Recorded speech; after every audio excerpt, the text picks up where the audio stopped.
All right. Hearth fire. And right beneath it, kind of a twin. Sorry about that. I don't know if you can see that or not. I'm having a battery. Holy. 8 of Wands, 6 of Wands. Hearthfire. These are at the bottom of the deck. Hearthfire is about family, kith, kin, everything centered around the fireplace, right? Perfect time of year for that. And we have the harvest. So that's our Thanksgiving. So a lot of you guys are family issues, love issues, reaping what you've sown, bringing in that harvest time. And oh my gosh, look at this one too. We got celebration. Holy crap. Celebration. You guys are having such a fun time with Thanksgiving. Fun. Breath of life. This is a new idea, a new thought, a new communication coming in. Something is moving. Something's coming in fast for you. And I have a feeling that you're going to like it because our next card here, we've got fulfillment. 3 of Wands is something passionate. This is about, if you've had any medical issues, this is about healing. If you have launched a project, this is about something coming in. Your ships are coming in. They're on the way. This is about all kinds of wonderful things. 3 is such a solid foundational number, right? There's a lot of cards in here that indicate that some of you single cancers may be experiencing a relationship that's been coming up. We'll have to see kind of how that plays out, right? We do have coming up here the Hermit card. That's not necessarily a bad thing, though. With the winter, that's kind of the way that it goes. And this card has associations with the Feast of St. Stephen, who's in December. So this card is about going within. It's about taking time to yourself, wisdom, studying, learning things, following your own path and being alone, being single until you absolutely meet the person that you don't want to be single anymore for. But this is all about new beginnings. Right? Figuring out who you are and where you want to go. Like, let's look at this next. The 2 of Cups attraction. It could be that that's what's breathing some new life into you. There's an attraction that you're having for somebody else. And 2 of Cups is a great harbinger, whatever. But it's a love. It's about you fill up your cup. Somebody fills up their cup. Both of you filling up each other's cup. This is soulmate attraction, right? Romance. Passionate, loving romance. Beautiful card. I want to point out as well the Page of Cups that we have coming in. Kingfisher, this is about new offer of love, and it ties right back with our 2 of Cups and our passion in the Ace of Arrows, our new communication coming in. Both the Page of Cups and the Ace of Arrows are communication coming in. This is a tangible offer of something. This Kingfisher's offering love.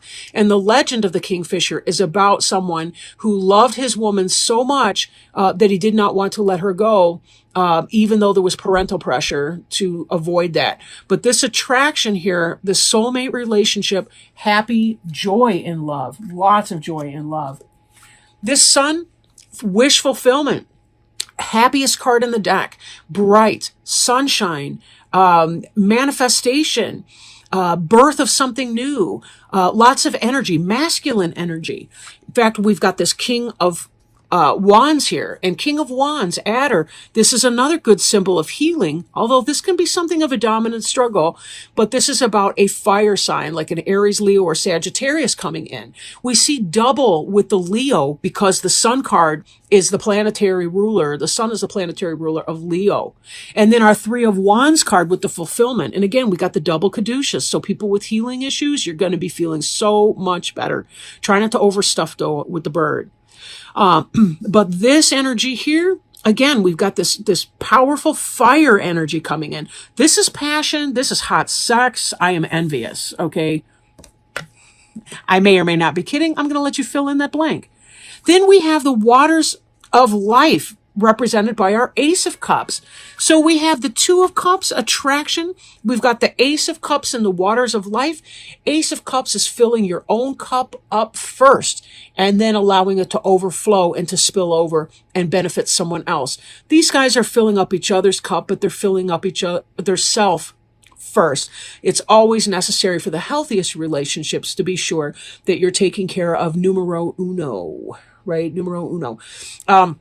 Ace of Cups is about the beginning of a new love coming in. This also ties in with the Page of Cups. So if you have been wanting a new romantic relationship, this is the reading you've been waiting for.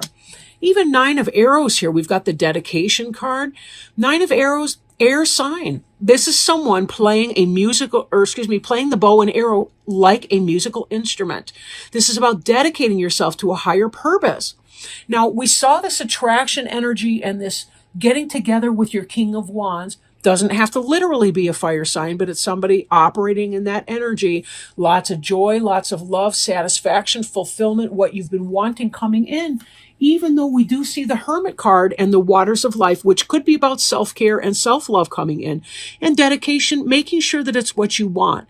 I think some of you, in spite of your excitement about this person, may be very careful to go slow. Make sure that it's actually what you want and that you're not losing yourself in the we of it all. And that's a very, very important, very smart thing to be. But basically, and we can tie this all back here. We've got this energy of home and hearth fire. For those of you that may be finding new love, you've already got family. You have family, you have a feast coming, and you've got a celebration of that. And you are putting your family and yourself first, and this new relationship may have to, not that you don't care, but to the contrary, but it does mean that you're not willing to forego your family festivals and your family relationships just because somebody new is coming in. You are putting yourself and your family first. And this indicates the learning of a karmic lesson. The learning of a karmic lesson, self-care, self-love, putting yourself first, and knowing that the right one for you, the right people for you, friends, the right lover for you, those individuals are going to be happy that you're putting yourself first because they're going to want you to be happy and fulfilled entirely. And they're not going to want the stress of having to complete 100% of your self-satisfaction. It's an impossible task to do. The healthiest relationships are when two individuals come together as individuals to share and to walk alongside one another in that journey, going in a common direction. But if you don't know where you want to go, that's what happens. We get codependent with people. We get off of our own path.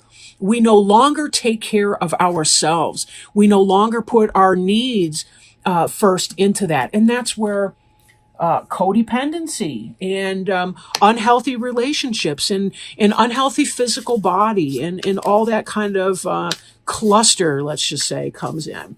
So very definitely you Cancers are coming from a great place. A great place. Letting go of codependency issues and being able to say, what is in my best interest right now and to what extent? Falling in love with somebody doesn't mean that they can all consume you. It simply means that you're allowing someone to share in parts of your life to the extent that you feel comfortable, going slow, pacing yourself, and not forgetting that you were born to this earth for a higher purpose, and that relationship is not why you were born, but yet it's something that can give your life added benefit and comfort even as you are doing what it actually was that you were here, to be the best accountant that you can be, to be the best spiritual healer or advisor that you can be, to be the best therapist you can be, or to be the best mom that you can be, or whatever your life goal or your purpose for being was. So I am shuffling right now our Animal Wise Tarot, and I would like to, we had a roller, so I'm going to put that back because I'm not feeling it right now. Because unfortunately, I'm having like 2 or 3 or 4 cards pop out at a time. So let me keep going. But I'm working right now shuffling the Animal Wise Tarot. It's a nice supplement. I do apologize if earlier in the tape there was or the recording, there was a glitch. I had a low battery queue. So this will be my last reading until I plug in for a while. So I'm going to I was going to say, man, I'm going to have to cut these cards. All right, so this is the Animal Tarot deck. Animal Wise Tarot deck by Ted Andrews. This is another deck I've had for a good long time. And the card that fell out is the Wheel of Fortune, which is the 10 of the major arcana cards, meaning it's about spiritual growth and development. And this card is Bear, heeding inner voice and cycles. Bear teaches us. See, this reminds me right now of this Hermit card. Golly. Bear teaches us to follow our inner voice and to follow a new and more natural rhythm. They teach us that there is a rhythm and flow to everything, and when we align with it, we are much less frustrated and more successful. In the late fall and early winter, just like now, bears withdraw from outer activity. They go into their den, utilizing a heavy sleep, living off of stored body fat. During the winter, the mother bear gives birth to her young, usually 2 or sometimes 3 cubs. In the spring, the cubs are brought out into the open. The cubs usually remain with the mother bear for up to 2 years before going off on their own. If bear has walked into our life, we need to focus on a new rhythm. As late fall and early winter approaches, slow down the outer activities. Through the winter, focus on 2, maybe 3 projects.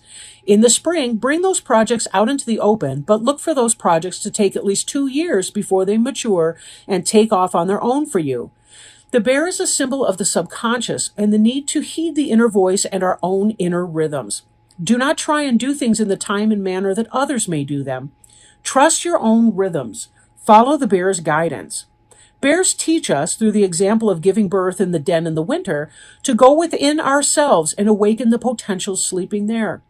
They remind us to bring what we awaken into the outer world. They teach us that a new cycle is at play within our life. For the greatest success, we must adapt to that new cycle. The wheels are turning anew for us. It is time to change our patterns. All bears have a fondness for honey, a symbol of the natural sweetness of life. When bear wanders in, it is a reminder that our innate potentials are awakening, but only by bringing them out and expressing them in a new rhythm will we taste the honey of life.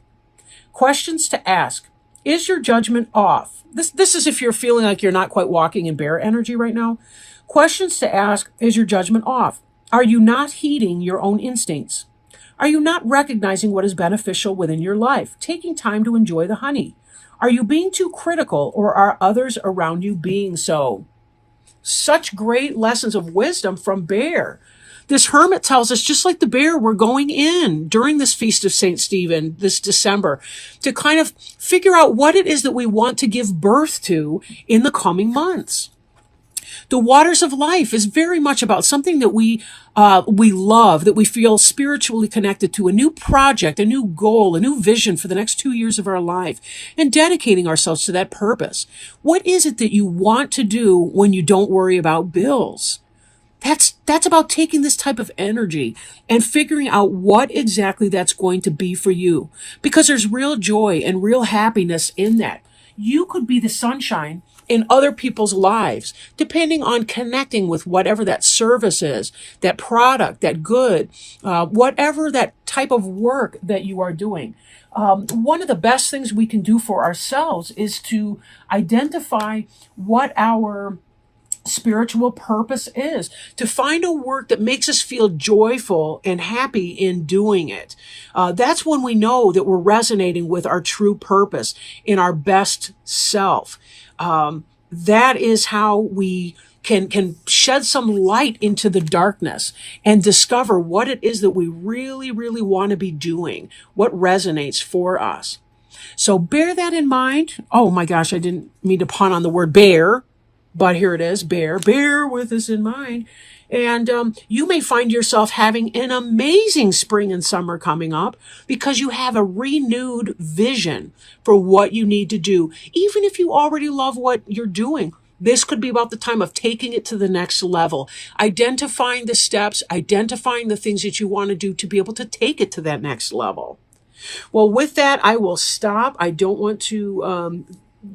I think that's plenty at this point for this reading.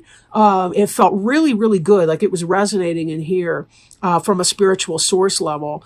And I hope that you feel the same way about that. I hope that this helps to bring some enlightenment, some wisdom for you.